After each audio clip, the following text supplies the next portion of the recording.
Hi friend, good evening. कैसे हो आप लोग? जैसा कि मैंने कल यूपीएससी सिविल सर्विसेज के जितने भी सिलेबस है टोटल्स प्रीलिम्स टू इंटरव्यू, वो मैंने आपसे डिस्कस किया था। यूट्यूब चैनल में अवेलेबल है, आप उसको देख सकते हो।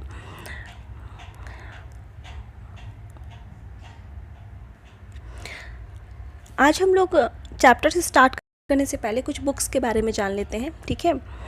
तो आप जैसा कि जानते ही हो, यूपीएससी सिविल सर्विसेज का जो सिलेबस है वो वेरी वास्ट सिलेबस है ना, लेंथी सिलेबस है। बहुत कुछ डिमांड करती है एस्पिरेंट से यूपीएससी।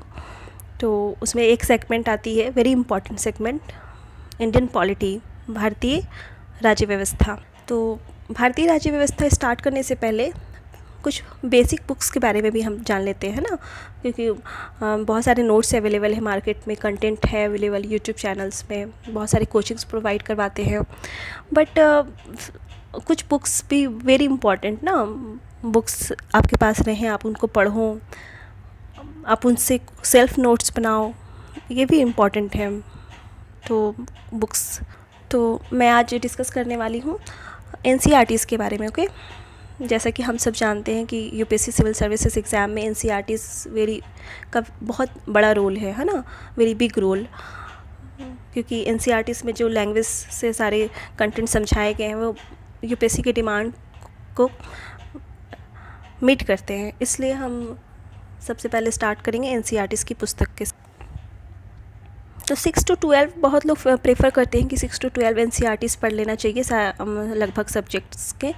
बहुत लोग प्रेफर करते हैं कि 11 to 12 पढ़ लेना चाहिए। तो ये स्टूडेंट पे डिपेंड करता है कि अगर उनका बेसिक अच्छा है, उन्होंने स्कूलिंग अगर अच्छे स्कूल से किया है, या फिर वो इंडियन डेमोक्रेसी के बारे में जानते हैं, पार्लियामेंट के बारे में जानते हैं, लेजिस्लेचर, जुडिशरी, ये सब के बारे में जानते हैं, तो वो 11 से स्टार्ट कर सकते हैं। 11 के एनसीईआरटीज़ पढ़े, 12 के पढ़े, और उसके बाद एक स्टैटिक्स जो एम लक्ष्मीकांत का अवेलेबल है, आप लोग जानते ही हो कि बहुत पॉपुलर है, इंडियन पॉलिटी में आती है। वो मार्केट में भी अवेलेबल है और ऑनलाइन प्लेटफॉर्म में भी अवेलेबल है, और आप कोई भी ई कॉमर्स प्लेटफॉर्म से भी परचेस कर सकते हो। आज मैं उन स्टूडेंट के लिए बात कर रही हूँ जो बिल्कुल नील है, कुछ भी नहीं जानते हैं, ठीक है? इंडियन डेमोक्रेसी क्या है, इंडियन पॉलिटी क्या है, उनको बेसिक कुछ भी नहीं पता है। पंचायत सचिवालय क्या होता है, पंचायत में ग्राम सभा क्या होती है ना, क्यों बना, क्या है, नहीं है, उनको एमपी से एमएलएज वगैरह के बारे में नहीं पता है, विधानसभा सीट्स वगैरह जो भी नंबरिंग। तो वो वैसे स्टूडेंट जिनको कुछ भी नहीं मालूम है, उनके लिए मैं आज बताना चाहती हूँ कि वो कहाँ से स्टार्ट कर सकते हैं। ओके, तो बहुत बेसिक सी बुक्स आती है एनसीईआरटीज़ की इंडियन पॉलिटी में। समाज, आप यहाँ देख रहे होगे स्क्रीन पर, सामाजिक विज्ञान है ना, एक मिनट, सामाजिक एवं राजनीतिक जीवन, इसका भाग 1 है, कक्षा 6 के लिए पुस्तक। तो ये सामाजिक एवं राजनीतिक जीवन, समाज में और राजनीतिक जीवन में क्या है, आप यहाँ पिक्चर से ही देख पा रहे हो कि लोग बैठे हुए हैं, है ना, और वहाँ पर ग्राम सभा वगैरह होती है। इसी से रिलेटेड बहुत बेसिक स्टोरी से आप स्टार्ट करोगे यहाँ पर, तो आपको बहुत क्लियर होते जाएगा, कंसेप्ट क्लियर होगा बेसिक चीज़ की, इंडियन पॉलिटिक्स एक्ट क्या है, ठीक है? तो पहली बुक आती है 6 क्लास की, सामाजिक एवं राजनीतिक जीवन।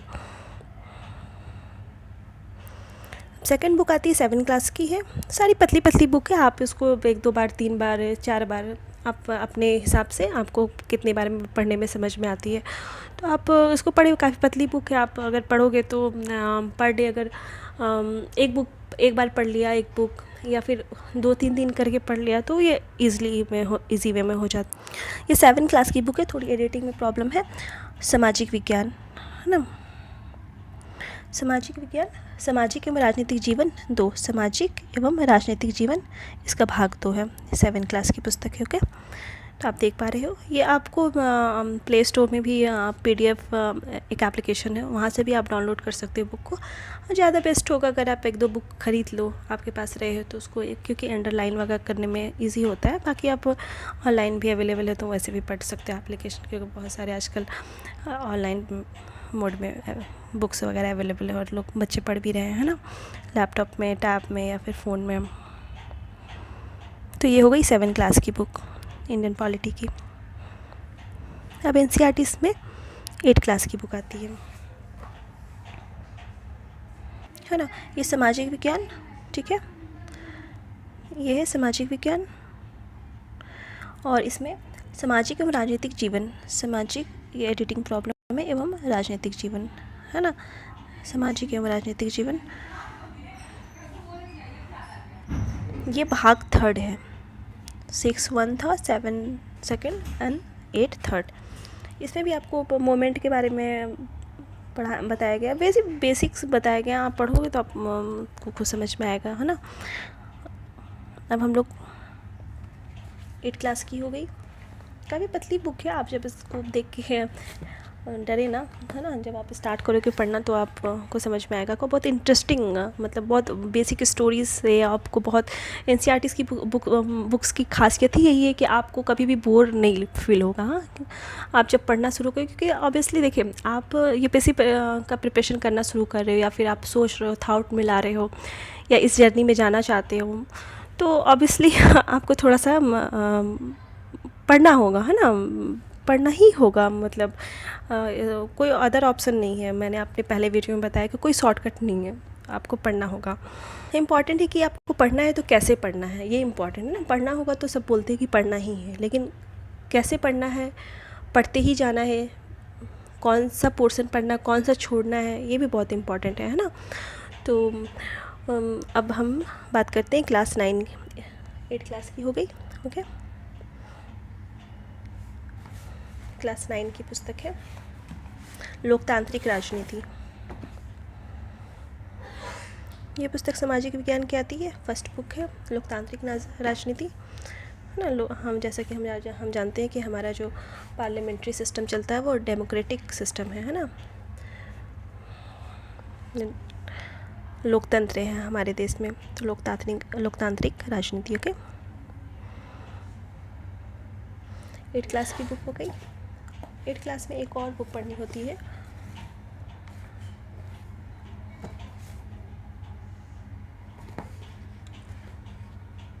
ये 9 क्लास की बुक हो गई, सॉरी।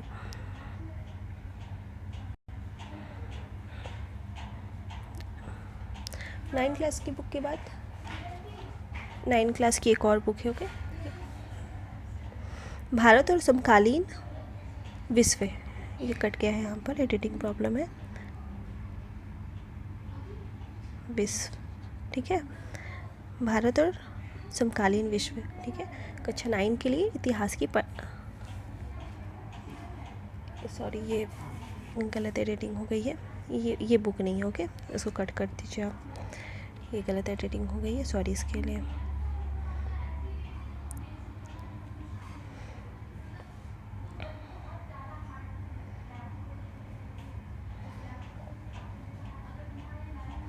नाइन क्लास के बाद आती है 10 क्लास की बुक इंडियन पॉलिटी में, सामाजिक विज्ञान लोकतांत्रिक राजनीति 2। जैसे मैंने 9 क्लास में दिखाया था, फर्स्ट थी, ये 2 है ना। कक्षा 10 के लिए राजनीति विज्ञान की पाठ्यपुस्तक।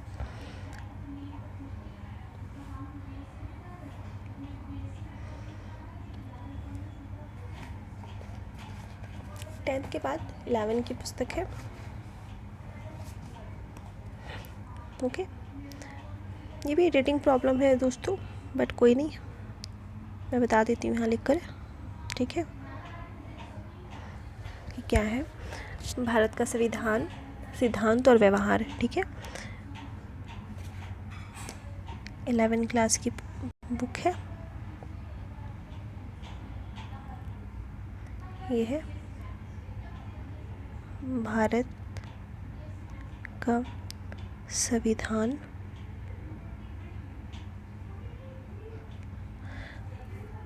सिद्धांत और व्यवहार, ठीक है, लिख लिया।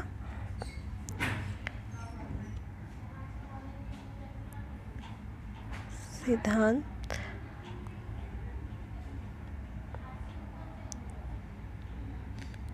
और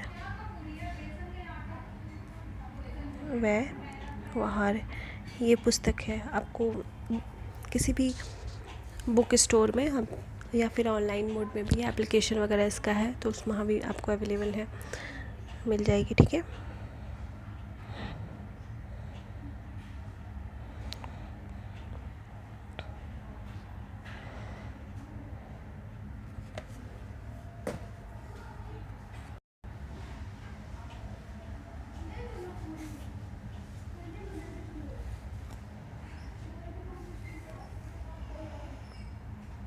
अब आती है कक्षा 12 की। ओके, 12 क्लास की पुस्तक।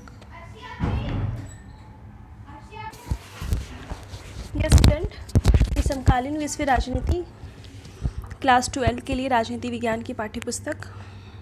ओके,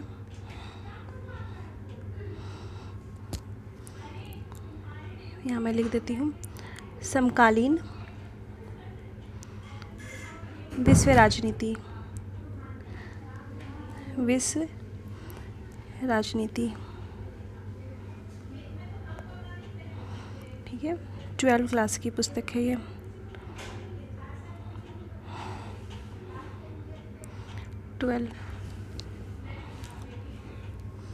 ओके, नेक्स्ट आता है 12 क्लास की एक और पुस्तक आती है। ओके, स्वतंत्र भारत में राजनीति,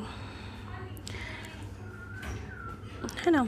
स्वतंत्र भारत में राजनीति क्लास 12 की पुस्तक, यानी कि आफ्टर 1947 उसके बाद हमारी इंडियन डेमोक्रेसी किस टाइप की रही है ना। फ्रीडम के बाद क्या चैलेंजेस आए हैं, हमारी राजनीति कैसे कैसे दौर से गुजरी हैं टिल नाउ तक। ठीक है, करेंट तक पढ़ना है। ये हो गई आपकी 12 की। अब आती है स्टैटिक्स पोर्शन। इंडियन पॉलिटी की पुस्तक आती है। भारत की राज्य व्यवस्था, सिविल सेवा एवं अन्य राज्य परीक्षाओं हेतु M Laxmikanth, very important book है ना। एम लक्ष्मीकांत, भारत की राज्य व्यवस्था। अब इसका अपडेशन आते रहता है। ये हमारा 6th संस्करण है, यानी कि 6th अपडेशन है। लेकिन अभी शायद करंट में मार्केट में अवेलेबल होगी, तो आप उसको भी परचेस कर सकते हैं। मगर अगर वो ना करें तो ये भी सही है ना। उससे फ़र्क नहीं पड़ता, क्योंकि आपके पास एक बुक रहनी चाहिए अल्टीमेटली। कुछ चैप्टर्स कुछ करंट में चलते हैं, उसको ऐड ऑन करते रहते हैं, तो वो आप करंट से लेकर के देख सकते हो। ओके फ्रेंड्स, देन आज हम लोगों ने इंडियन पॉलिटी में कौन कौन सी पुस्तक पढ़नी है, कौन कौन से बुक्स पढ़ने हैं हमें। वैसे स्टूडेंट जो बेसिक्स है, जिनका बिल्कुल भी बेसिक कंप्लीट नहीं है, न्यूट्रल है, कुछ नहीं जानते हैं, ठीक है। वैसे कुछ स्टूडेंट हैं जिनका बेसिक पता है, उन्होंने स्कूलिंग अच्छे से की है, पढ़ रखा है कभी ना कभी पहले क्लास स्कूलिंग वगैरह में, स्कूल्स में। तो 11-12 आप NCERTs पढ़े, उसके बाद फिर हम एम लक्ष्मीकांत को डायरेक्ट प्रेफर कर सकते हो। ओके, बट वैसे स्टूडेंट जिन्होंने बिल्कुल बेसिक ना पढ़ा हो, तो वो 6 to 12 पहले NCERTs पढ़ ले। बेसिक आपको बहुत कम समय लगेगा, आप जब पढ़ना शुरू करोगे तो आपको इंटरेस्ट भी आएगा और फिर पढ़ लोगे। ओके, देन ठीक है स्टूडेंट, नेक्स्ट टॉपिक हम लोग स्टार्ट करेंगे। NCERTs कुछ देख लेंगे बेसिक पुस्तक, उसके बाद फिर हम लोग एम लक्ष्मीकांत को स्टार्ट करेंगे। ठीक है, कैसे पढ़ना है, कहाँ से कितना पोर्शन पढ़ना है, कौन से टॉपिक पढ़ना है, वो सारा डिस्कस करेंगे। ओके, क्या पढ़ना है वो तो आपको पता है, ठीक है, बट कैसे पढ़ना है वेरी इंपॉर्टेंट ना। बुक्स अवेलेबल है, नोट्स अवेलेबल है, कंटेंट अवेलेबल है मार्केट्स में, यूट्यूब चैनल्स में, सोशल मीडिया में, बट आपको पढ़ना कैसे है ये भी वेरी इंपॉर्टेंट। देन मैं नेक्स्ट वीडियो में आप लोग को बताऊंगी कि आप लोग पढ़ना कैसे है, कौन से पोर्शन छोड़ना है, क्या पढ़ना इंपॉर्टेंट है, साथ साथ क्या छोड़ना है वो भी बहुत इंपॉर्टेंट है ना। क्योंकि आप लोग जानते हो कि बड़ा सिलेबस है, UPSC का जो सिलेबस है वो लेंदी है, तो आपको टॉपिक वाइज ही पढ़ना है, और जो पूछा गया है बस जो टॉपिक पूछा गया है उसी को पढ़ना है। हाँ, ठीक है फ्रेंड्स, फिर नेक्स्ट वीडियो में आपसे मुलाकात होगी। ओके, अगर मेरा आपको पसंद आ रहा है वीडियोस वगैरह, तो आप उसको लाइक कर दें, चैनल को सब्सक्राइब कर दें और शेयर कर दें। ओके, बेल आइकन को प्रेस कर दें। Okay, thank you so much.